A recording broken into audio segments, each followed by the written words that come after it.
22 1 മുതലുള്ള വാക്യങ്ങൾ. യേശു പിന്നെയും അവരോട് ഉപമകളായി പ്രസ്താവിച്ചതെന്നാൽ, സ്വർഗരാജ്യം തന്റെ പുത്രനു വേണ്ടി കല്യാണസദ്യ കഴിച്ച ഒരു രാജാവിനോട് സദൃശ്യം. അവൻ കല്യാണത്തിന് ക്ഷണിച്ചവരെ വിളിക്കേണ്ടതിന് ദാസന്മാരെ പറഞ്ഞയച്ചു. അവർക്കോ വരുവാൻ മനസ്സായില്ല. പിന്നെയും അവൻ മറ്റു ദാസന്മാരെ അയച്ചു, എന്റെ മുത്താഴം ഒരുക്കി തീർന്നു, എന്റെ കാളകളെയും തടിപ്പിച്ച മൃഗങ്ങളെയും അറുത്തു, എല്ലാം ഒരുങ്ങിയിരിക്കുന്നു, കല്യാണത്തിന് വരുവീൻ എന്ന് ക്ഷണിച്ചവരോട് പറയിച്ചു. അവർ അത് കൂട്ടാക്കാതെ ഒരുത്തൻ തന്റെ നിലത്തിലേക്കും മറ്റൊരുത്തൻ തന്റെ വ്യാപാരത്തിനും പോയി കളഞ്ഞു. ശേഷമുള്ളവർ അവന്റെ ദാസന്മാരെ പിടിച്ചു അപമാനിച്ചു കൊന്നുകളഞ്ഞു. രാജാവ് കോപിച്ചു സൈന്യങ്ങളെ അയച്ചു ആ കുലപാതകന്മാരെ മുടിച്ചു അവരുടെ പട്ടണം ചുട്ടുകളഞ്ഞു.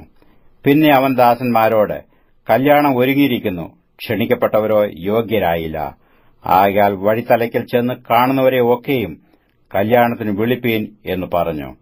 ആ ദാസന്മാർ പെരുവഴികളിൽ പോയി കണ്ട ദുഷ്ടന്മാരെയും നല്ലവരെയും എല്ലാം കൂട്ടിക്കൊണ്ടുവന്നു. കല്യാണശാല വിരുന്നുകാരെ കൊണ്ട് നിറഞ്ഞു. വിരുന്നുകാരെ നോക്കുവാൻ രാജാവ് അകത്തു വന്നപ്പോൾ കല്യാണവസ്ത്രം ധരിക്കാത്ത ഒരു മനുഷ്യനെ അവിടെ കണ്ടു.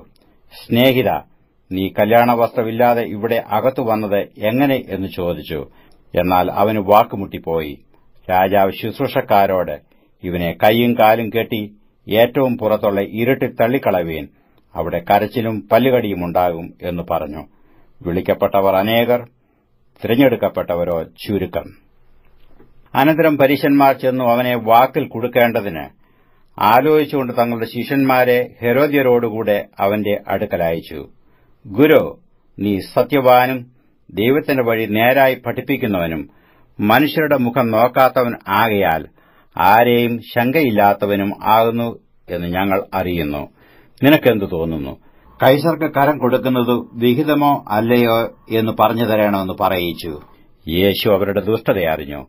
കപടഭക്തിക്കാരെ, എന്നെ പരീക്ഷിക്കുന്നത് എന്ത്? കരത്തിനുള്ള നാണയം കാണിപ്പീൻ എന്ന് പറഞ്ഞു. അവർ അവന്റെ അടുക്കൽ ഒരു വെള്ളിക്കാശ് കൊണ്ടുവന്നു. അവൻ അവരോട്, ഈ സ്വരൂപവും മേലെഴുത്തും ആരുടേത് എന്ന് ചോദിച്ചതിന്, കൈസരുടേത് എന്നവർ പറഞ്ഞു.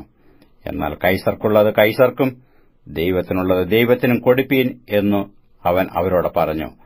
അവർ കേട്ടു ആശ്ചര്യപ്പെട്ടു, അവനെ വിട്ടുപോയി കളഞ്ഞു. പുനരുത്ഥാനമില്ല എന്ന് പറയുന്ന സാധുക്യരും അന്നു അവന്റെ അടുക്കൽ വന്നു. ഗുരു, ഒരുത്തൻ മക്കളില്ലാതെ മരിച്ചാൽ അവന്റെ സഹോദരൻ അവന്റെ ഭാര്യയെ ദേവരവിവാഹം കഴിച്ച് തന്റെ സഹോദരന് സന്തതിയെ ജനിപ്പിക്കണമെന്നും മോശ കൽപ്പിച്ചുവല്ലോ.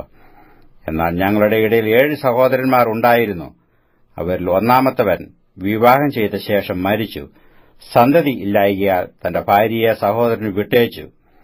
രണ്ടാമത്തവനും മൂന്നാമത്തവനും 7-ാമത്തവൻ വരെയും അങ്ങനെ തന്നെ. എല്ലാവരും കഴിഞ്ഞിട്ട് ഒടുവിൽ സ്ത്രീയും മരിച്ചു. എന്നാൽ പുനരുത്ഥാനത്തിൽ അവൾ 7 ആർക്ക് ഭാര്യയാകും? എല്ലാവർക്കും ആയിരുന്നുവല്ലോ എന്ന് ചോദിച്ചു. അതിന് യേശു ഉത്തരം പറഞ്ഞത്, നിങ്ങൾ തിരുവെഴുത്തുകളെയും ദൈവശക്തിയെയും അറിയായകൊണ്ട് തെറ്റിപ്പോകുന്നു. പുനരുത്ഥാനത്തിൽ അവർ വിവാഹം കഴിക്കുന്നില്ല, വിവാഹത്തിന് കൊടുക്കപ്പെടുന്നതുമില്ല. സ്വർഗ്ഗത്തിലെ ദൂതന്മാരെ പോലെ അത്രേ ആകുന്നു. മരിച്ചവരുടെ പുനരുത്ഥാനത്തെക്കുറിച്ചോ ദൈവം അരുളി ചെയ്തിരിക്കുന്നത് നിങ്ങൾ വായിച്ചിട്ടില്ലയോ? ഞാൻ അബ്രഹാമിന്റെ ദൈവവും ഇസ്ഹാക്കിന്റെ ദൈവവും യാക്കോബിന്റെ ദൈവവും ആകുന്നു എന്നു അവൻ അരുളി ചെയ്യുന്നു. എന്നാൽ അവൻ മരിച്ചവരുടെ ദൈവമല്ല, ജീവനുള്ളവരുടെ ദൈവമത്രേ. പുരുഷാരം ഇത് കേട്ടു അവന്റെ ഉപദേശത്തിൽ വിസ്മയിച്ചു. സദൂക്യരെ അവൻ മിണ്ടാതാക്കിയ പ്രകാരം കേട്ടിട്ടു പരീശന്മാർ ഒന്നിച്ചുകൂടി. അവരിൽ ഒരു വൈദികൻ അവനെ പരീക്ഷിച്ചു. ഗുരു, ന്യായപ്രമാണത്തിൽ ഏത് കൽപ്പന വലിയത് എന്ന് ചോദിച്ചു.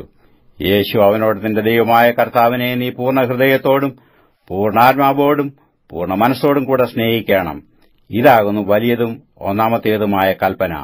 രണ്ടാമത്തേത് അതിനോട് സമം, കൂട്ടുകാരനെ നിന്നെപ്പോലെ തന്നെ സ്നേഹിക്കണം. ഈ 2 കൽപ്പനകളിൽ സകല ന്യായപ്രമാണവും പ്രവാചകന്മാരും അടങ്ങിയിരിക്കുന്നു എന്ന് പറഞ്ഞു. പരീശന്മാർ ഒരുമിച്ച് കൂടിയിരിക്കുമ്പോൾ യേശു അവരോട്, ക്രിസ്തുവിനെക്കുറിച്ച് നിങ്ങൾക്ക് എന്തു തോന്നുന്നു? അവൻ ആരുടെ പുത്രൻ എന്ന് ചോദിച്ചു. ദാവീദിന്റെ പുത്രൻ എന്ന് അവർ പറഞ്ഞു. അവൻ അവരോട്, എന്നാൽ ദാവീദ് ആത്മാവിൽ അവനെ കർത്താവ് എന്ന് വിളിക്കുന്നത് എങ്ങനെ? ഞാൻ നിന്റെ ശത്രുക്കളെ നിന്റെ പാദപീഠമാക്കുവോളത്തിനു എന്റെ വലത്തുഭാഗത്തിരിക്ക എന്ന് കർത്താവ് എന്റെ കർത്താവിനോട് അരുളി ചെയ്തു എന്നു അവൻ പറയുന്നുവല്ലോ. ദാവീദ് അവനെ കർത്താവ് എന്ന് പറയുന്നുവെങ്കിൽ അവന്റെ പുത്രനാകുന്നത് എങ്ങനെ എന്ന് ചോദിച്ചു. അവനോട് ഉത്തരം പറവാൻ ആർക്കും കഴിഞ്ഞില്ല. അന്നു മുതൽ ആരും അവനോട് ഒന്നും ചോദിപ്പാൻ തുനിഞ്ഞതുമില്ല.